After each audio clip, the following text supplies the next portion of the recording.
Viewers, welcome to my channel. आज हम शिव महापुराण का रुद्र संहिता का चौथा खंड का 17वां अध्याय पढ़ेंगे। उससे पहले हमने पिछले अध्याय में पढ़ा था पार्वती द्वारा गणेश की उत्पत्ति, शिव गणों से गणेश जी का युद्ध, गणेश जी का शिरोच्छेदन। आज हम पढ़ेंगे पार्वती का क्रोध एवं गणेश को जीवन दान। नारद जी बोले, हे ब्रह्मा जी, जब भगवान शिव ने क्रोधित होकर देवी पार्वती के प्रिय पुत्र गणेश का सिर काट दिया, तब फिर क्या हुआ? जब देवी पार्वती को गणेश की मृत्यु की सूचना मिली तो उन्होंने क्या किया? भगवान, मुझ पर कृपा कर मुझे आगे के वृतांत के बारे में बताइए।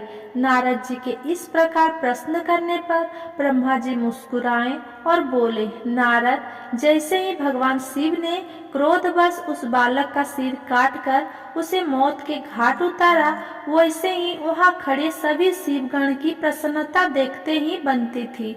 उन सभी ने खुश होकर गाजे बाजे बजाए और वहां बहुत बड़ा उत्सव होने लगा। सब मस्त होकर नाचने लगे। भगवान शिव की चारों ओर जय जयकार होने लगी।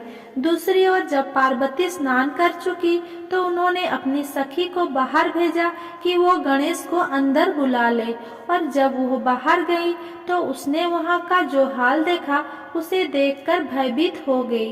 गणेश का सिर कटा हुआ अलग पड़ा था और धड़ अलग। तब देवता और शिवगण प्रसन्न होकर नृत्य कर रहे थे। यह दृश्य देखकर पार्वती की वह सखी भागी भागी भीतर गई और जाकर पार्वती को इन सब बात से अवगत कराया। अपने पुत्र गणेश की मृत्यु का समाचार पाते ही देवी पार्वती अत्यंत क्रोधित हो गई। उन्होंने रोना आरंभ कर दिया। रोते बिलखते हुए कहती, हाय, मैं क्या करूं, कहाँ जाऊं? मैं तो अपने पुत्र की रक्षा भी ना कर सकी। सब देवताओं और शिवगणों ने मिलकर मेरे प्यारे पुत्र को मौत के घाट उतार दिया। अब मैं भी अपने पुत्र का संहार करने वालों का विनाश करके रहूंगी। मैं प्रलय मचा दूंगी। ये कहकर उन्होंने 100,000 शक्तियों की रचना कर दी और देखते ही देखते वहां माँ जगदम्बा की विशाल सेना इकट्ठी हो गई। वे शक्तियां प्रकट होते ही हाथ जोड़कर पार्वती को प्रणाम करते हुए बोली, हे माता, हे देवी, हम सबको इस प्रकार प्रकट करने का क्या कारण है? हमें आज्ञा दीजिए कि हम क्या करें। तब क्रोध से तमतमाती देवी पार्वती बोली, तुम सब जाकर मेरे पुत्र का वध करने वाले का नाश कर दो। तुम देवसेना के में प्रलय मचा दो। आज्ञा पाते ही देवी पार्वती की वह शक्तिशाली सेना वहां से चली गई। बाहर जाकर उसने देवताओं और शिवगणों पर आक्रमण कर दिया। वे क्रोधित देवियां किन्हीं देवताओं को पकड़ पकड़ कर अपने मुंह में डाल लेती तो किसी पर अस्त्र शस्त्र का प्रहार करती। इस प्रकार उन्होंने वहां बहुत आतंक मचाया। वहां चारों ओर त्राही त्राही मच गई। लोग अपनी जान बचाने के लिए जहां तहां भागने लगे। यह नजारा देखकर भगवान शिव में और श्रीहरि विष्णु बहुत चिंतित हुए। हमने सोचा कि अगर इन दैवीय शक्तियों को ना रोका गया तो पल भर में ही देवताओं की समाप्ति हो जाएगी, इस धरा पर प्रलय आ जाएगी। सब सोचने लगे कि इस विनाश लीला को कैसे रोका जा सकता है। नारद, उसी समय तुम आकर कहने लगे कि इस संहार को देवी पार्वती ही रोक सकती है।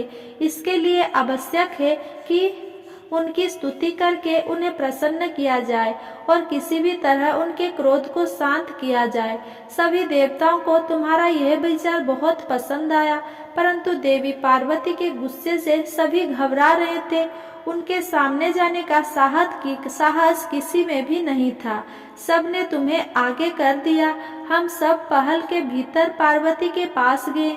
सब देवता मिलकर देवी की स्तुति करने लगे और बोले, हे जगदम्बे, हे चंडिके, हम सब आपको प्रणाम करते हैं। आप आदि शक्ति हैं, आप परम शक्तिशाली हैं। आपने ही इस जगत की रचना की है, आप ही प्रकृति है। आप प्रसन्न होने पर मनोवांछित फलों को देती है, जबकि क्रोधित होने पर सब कुछ छीन लेती है। हे देवी, हम सब अपने अपराध के लिए आपसे क्षमा याचना करते हैं। हम सबके अपराध को क्षमा कर दो और अपने क्रोध को शांत करो। हे महामाई, हम तुम्हारे चरणों में अपना शीश झुकाते हैं। हे माता, हम पर अपनी कृपा दृष्टि करो। हे परमेश्वरी, सब कुछ भूलकर प्रसन्न हो जाओ और भयानक रक्तपात को रोक दो। इस प्रकार देवताओं की स्तुति सुनकर देवी चुप रही। कुछ समय सोचकर बोली, हे देवताओं, वैसे तो तुम्हारा अपराध सर्वथा अक्षम्य है, फिर भी तुम्हारी क्षमा याचना को मैं सिर्फ एक शर्त पर स्वीकार कर सकती हूँ।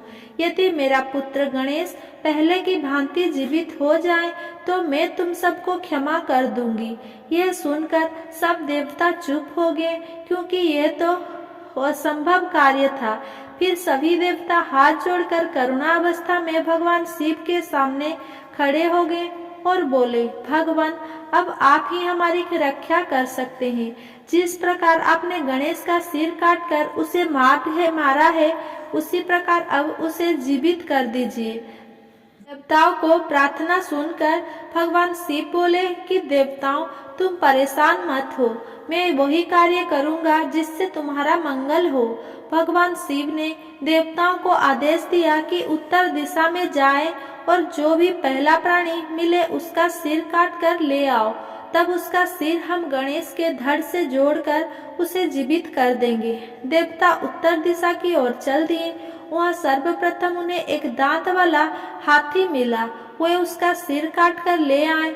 वहाँ महल के द्वार पर वापस आकर उन्हें गणेश के धड़ को पोंछ कर साफ किया और उसकी पूजा की। तब उसमें हाथी का सिर लगा दिया। तत्पश्चात श्रीहरि विष्णु ने भगवान शिव के चरणों का ध्यान करते हुए मंत्रों से अभिमंत्रित जल गणेश के मृत शरीर पर छिड़का। जल की छींटे पड़ते ही भगवान शिव की कृपा से वो बालक ऐसे उठ खड़ा हुआ जैसे अभी अभी नींद से जगा हो। वो बालक अब हाथी का मुख लग जाने से गजामुख हो गया था, परंतु फिर भी बहुत सुंदर और दिव्य लग रहा था। रक्त वर्ण का वह बालक अद्भुत शोभा से आलोकित हो रहा था। जब भगवान शिव की कृपा से पार्वती पुत्र गणेश जीवित हो गया तो सभी देवता और शिवगण अत्यंत प्रसन्न होकर नृत्य करने लगे। उनका सारा दुख पल भर में ही दूर हो गया। देवी पार्वती अपने प्रिय पुत्र गणेश को जीवित देखकर बहुत प्रसन्न हुई। उनका क्रोध भी शांत हो गया। 13वां अध्याय, गणेश गौरव। नारद जी बोले, हे विधाता, जब भगवान शिव की कृपा से पार्वती पुत्र गणेश पुनः जीवित हो गए तब वहाँ क्या हुआ? जीवित होकर उन्होंने क्या कहा? नारद जी का यह प्रश्न सुनकर ब्रह्मा जी बोले, हे नारद, जब श्रीहरि विष्णु ने हाथी का मस्तक गणेश के धड़ से जोड़कर उसे जीवित कर दिया तब यह देखकर देवी पार्वती बहुत प्रसन्न हुई। उन्होंने गणेश को बाहों में भरकर गले से लगा लिया और उसे चूमने लगी। फिर उन्होंने गणेश को सुंदर और मनोहर वस्त्र एवं रत्न जड़ित आभूषण से सजाया। अनेकों सिद्धियां एवं मंत्रों से विधि पूर्वक अपने पुत्र का पूजन करने के बाद कल्याणमयी पार्वती ने गणेश के सिर पर हाथ रखकर अपने रखकर वरदान देते हुए कहा, ए मेरे प्यारे पुत्र गणेश, तुझे मेरी माता की आज्ञा से बहुत कष्ट सहना पड़ा, परंतु आज के बाद तुझे कभी भी किसी भी प्रकार का कोई कष्ट नहीं होगा। सभी देवता तुझे पूजेंगे। पुत्र, तुम्हारे मस्तक पर सिंदूरी रंग की शोभा है, इसीलिए तुम्हारा पूजन सदैव सिंदूर से ही किया जाएगा। जो भी सिद्धियां और अभीष्ट फलों को प्राप्त करने के लिए तुम्हारा पूजन सिंदूर से करेगा, उसके काम में आने वाली सभी बाधाएं और विघ्न दूर हो जाएंगे। इस प्रकार जब देवी पार्वती ने गणेश पर अपने आशीर्वाद की कृपा की, तब भगवान शिव भी प्रसन्नता पूर्वक गणेश के सिर पर हाथ फेरने लगे। माता पार्वती ने प्रसन्नता पूर्वक पहले भगवान शिव को देखा, फिर श्री गणेश को संबोधित करते हुए बोली, पुत्र, ये है तुम्हारे पिता भगवान शिव है।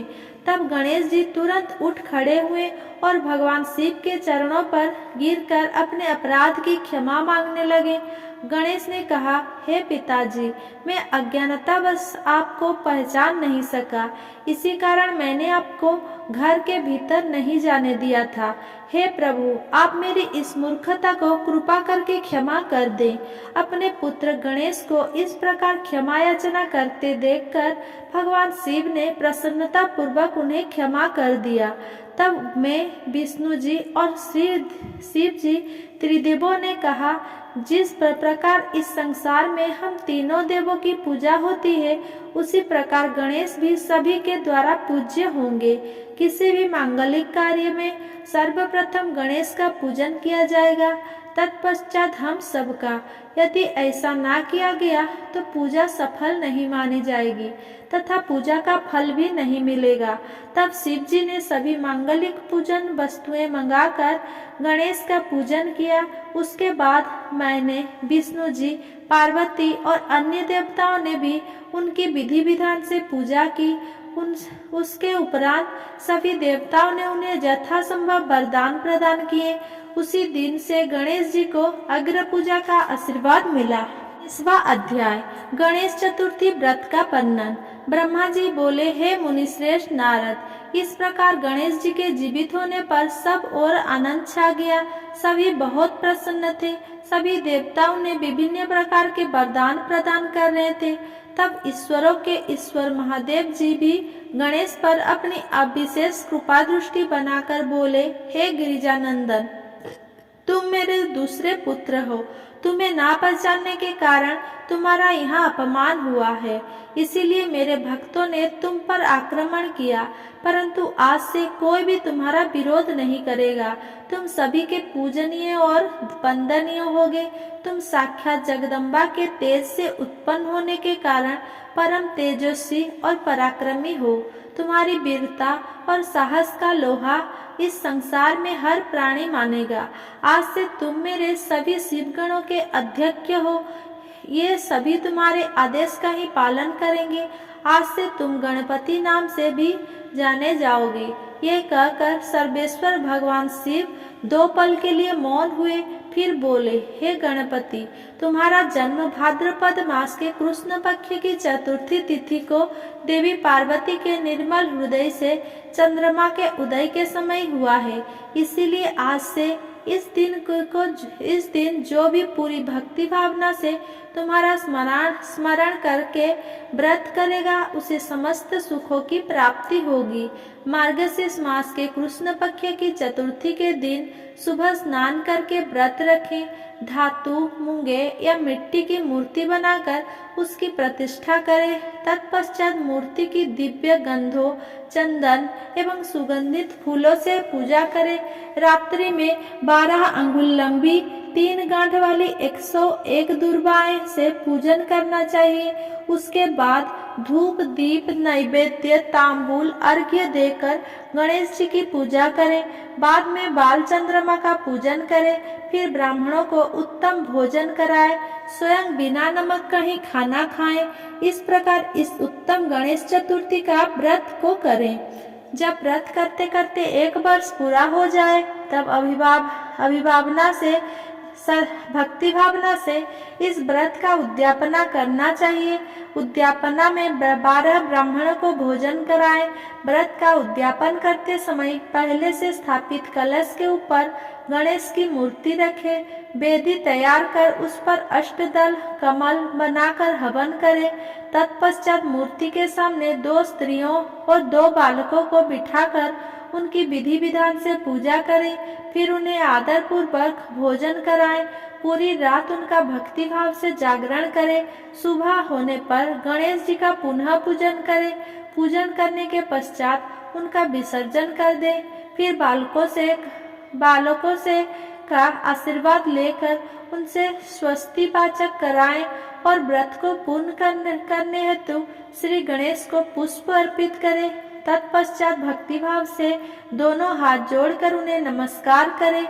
हे गणेश, इस प्रकार जो श्रद्धा पूर्वक उत्तम भक्तिभाव के साथ तुम्हारे स्मरण में आएगा और तुम्हें रोज पूजेगा, उसके सभी कार्य सफल हो जाएंगे तथा उसे सभी अभिष्ट फल की प्राप्ति होगी। गणेश का पूजन सच्चे मन से सिंदूर, चंदन, चावल और केतकी के फूल से करने वाले के सभी विघ्न और क्लेशों का नाश हो जाएगा। उन मनुष्यों के अभिष्ट कार्य अवश्य ही सिद्ध होगा। यह गणेश चतुर्थी व्रत सभी स्त्री एवं पुरुष के लिए श्रेष्ठ है। विशेषतः जो मनुष्य अभ्युदय की इच्छा रखते हैं उन्हें उत्तम भक्ति भावना से इस व्रत को अवश्य करना चाहिए, क्योंकि गणेश चतुर्थी का व्रत करने वाले मनुष्य की सभी इच्छाएं और कामनाएं पूरी होती है। इसीलिए सभी मनुष्यों को इस श्रेष्ठ व्रत को पूरा करना चाहिए तथा सदैव तुम्हारी भक्ति भाव से आराधना करनी चाहिए। इस प्रकार त्रिलोकीनाथ भगवान शिव ने अपने पुत्र गणेश को सभी मनुष्य तथा देवताओं द्वारा पूजित होने का उत्तम आशीर्वाद प्रदान किया। सभी देवता और ऋषि मुनि भगवान शिव के वचन सुनकर बहुत प्रसन्न हुए। उनके आनंद की कोई सीमा ना रही। वो सभी भक्ति रस में डूबकर शिव पार्वती पुत्र गणपति की आराधना करने लगे। यह देखकर देवी पार्वती की खुशी की कोई सीमा न रही। वे देवताओं को अपने पुत्र गणेश का पूजन करते देख मन ही मन भगवान शिव के चरणों का ध्यान करते हुए उनका धन्यवाद करने लगे। उनका सारा क्रोध पल भर में ही शांत हो गया था। उस समय सभी दिशाओं में सुमधुर दुदुंदिया बजने लगी। अप्सराएं सहस्र नृत्य करने लगी, सुंदर मंगल गान होने लगे तथा श्री गणेश जी पर आकाश से फूलों की वर्षा होने लगी। अपने पुत्र को गणाधीश बनाए जाने पर माता पार्वती फूली नहीं समा रही थी। उस समय चारों ओर उत्सव होने लगी। तत्पश्चात एक समय वहां उपस्थित समस्त देवता और ऋषि मुनि उस स्थान के निकट गए जहां भगवान शिव और देवी पार्वती अपने पुत्र गणेश के साथ विराजमान थे। देवताओं और ऋषियों ने भक्ति भावना से उन्हें नमस्कार किया और उनकी स्तुति करने लगी। फिर शिव जी ने से विदा लेकर सब अपने अपने धामों को चले गए। फिर मैं और श्रीहरि भी उनसे विदा लेकर अपने लोकों को लौट गए। जो मनुष्य शुद्ध हृदय से सावधान होकर इस परम मंगलकारी कथा को सुनता है वो सभी मंगलों का भागीदार हो जाता है। ये गणेश चतुर्थी व्रत की उत्तम कथा पुत्रहीन को पुत्र, निर्धन को धन, रोगियों को आरोग्य, अभागों को सौभाग्य प्रदान करती है। जिस स्त्री का पति उसे छोड़कर चला गया हो, गणेश की आराधना के प्रभाव से पुनः उसके पास लौट आता है। दुखों और शोकों से डूबा मनुष्य इस उत्तम कथा को सुनकर शोक रहित होकर सुखी हो जाता है। जिस मनुष्य के घर में श्री गणेश की महिमा का वर्णन करने वाले उत्तम ग्रंथ रहते हैं उस घर में सदा मंगल होता है। श्री गणेश की कृपा अपने भक्तों पर सदा रहती है और वे अपने भक्तों के कार्य में आने वाली सभी विघ्नों का विनाश कर उसकी सभी मनोकामना को पूरा करते हैं। अगर मेरा वीडियो ये पसंद आया होगा तो मेरा वीडियो को लाइक, कमेंट, शेयर करें और मेरे चैनल को सब्सक्राइब करें। धन्यवाद।